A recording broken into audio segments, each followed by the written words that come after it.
and honored to have you with us at the Amman Film Festival in Jordan for this 5th edition.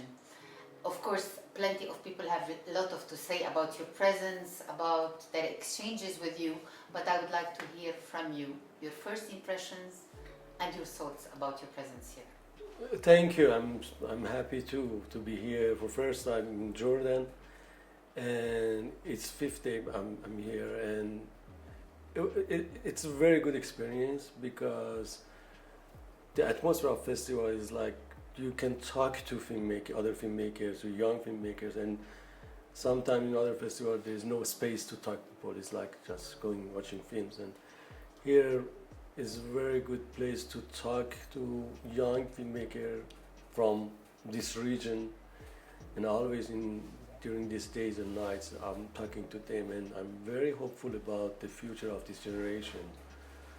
They made a lot of good films, and it looks they are finding the direction. So as you know, and as you just said, this festival focuses on first-timers. Yeah. What would be your main advices for a first-time director? You know, honestly, I don't have any advice, not in this job. In general, in my life, I cannot say any advice to anyone because it doesn't work. But the thing is, I can share my experience with them, and always I was sharing my experience with them, and I said to them, you know, maybe this experience doesn't help you, is not useful for you, but the summary of all this experience and all these conversations is there is no rules that you follow it in cinema, in art. The good piece of art, the good film, good painting, is the painting or art that they break these rules. The only experience that I can share with young generation and new filmmakers, it's listen to your heart. If something comes from your heart, that's get to end. And you know, if this idea comes from your heart, moves you, finally moves the audience. And since our festival focuses on Arab cinema, and as you just mentioned, you've met several Arab young filmmakers. What would you say about this new, we can say, new wave of Arab cinema? I don't know to what extent you're familiar with it. Yeah, I watched some films here and in other festivals, and I had students during years from this region, Arab countries. The only thing that I can say certainly about this region is they are trying to find their language in cinema. You know, maybe before they made some films, and mostly were like American films, commercial films. And now with this new generation, new filmmakers, that most of them, they are making documentary, which is very, very good. It makes me very hopeful about them. So it looks, this is the first step to finding their own language. And if they find their own language, with making local films, by itself goes to be a universal language. You know, so I'm so happy and hopeful about them. I talk to them a lot these days, and before in other festivals, in my classes with these students, they are full of energy, and they have a lot of stories, fresh and new stories. Yeah, this is also probably what inspired us for the theme of the year, which is of this edition, our stories, our narrative. Ahkili. Tell us your story. Tell us your stories. You're not with your own voices, with your own perspective on things. And this is also why we are absolutely thrilled that you're here, because precisely your films tell real stories happening in their own environment, and yet they speak to the world. And this is what we would probably have to tend to. It's having stories from the global south, as it's now known, talking to the global north. Yeah. And some people would say that new stories are hard to find now. I mean, there are stories, but it's always the same, more or less, stories. What matters is the different perspective on the story. Would you agree with that statement? I'm agree with part of this. I don't believe it's over and there is no new story. I think everyone in the world has a lot of stories. If you look to face of people in the street, everyone has his or her story. We should go and we discover. So no, there's a lot of new story that it's not told yet, and we can find new story. But the most important thing, as you mentioned, is the way you tell your story, which language. I mean, the language. I don't want to say Arabic or Farsi or English. The cinematic language.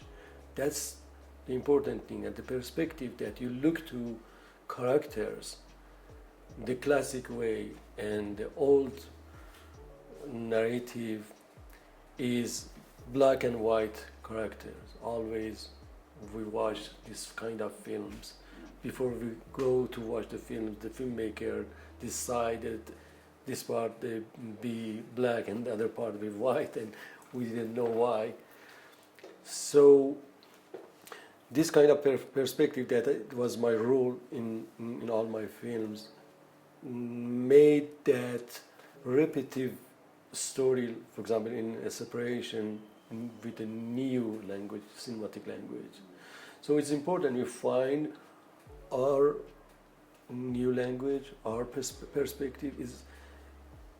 The important thing is this is a thing that we cannot learn in school and books. We should find it in our environment, from our family, friends, society. It comes from something from your environment, and yeah. So I'm agree with part of that. Okay. Still, there is a lot of stories that we should. Yeah.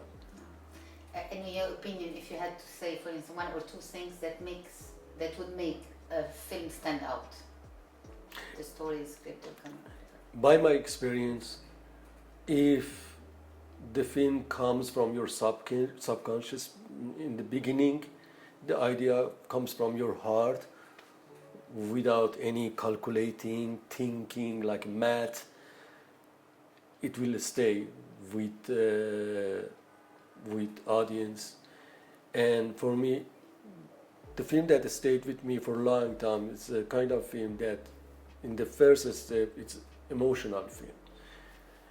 Honestly, when we go to theater to watch a film, we are going there because we need some emotional space. So the first thing is the film be emotional. I don't want to say like melodramatic, no. That the film should move us, and then by this emotion, next step we think about the question that film raised for us. So that all films that stayed with me has this potential, emotional aspect, and raise some questions about life and humans. You've received, my last question, you've received so many awards, international awards in Oscar, Cannes, in Berlin, everywhere. Which one made you particularly proud? Nowadays, maybe if you ask this question 10 years ago, maybe my answer was different. But nowadays, I'm proud of something else. I'm proud of learning through making films. I learned a lot, more than my audience, by making films, knowing characters, knowing people. I'm happy by all these awards and this success, but this is not aim. This is kind of gift. It's not aim. It's not our goal. Maybe in the beginning of career you think about these, but gradually you go to other way and you see I'm making film because I want to learn. I want to develop my personality, my word. I'm proud of this. I'm proud of being a filmmaker. Thank you so much. Thank you. Thank you for your time and for being here. You're welcome. Thank you. So, Thank you. Thank you so very much. much. You're welcome.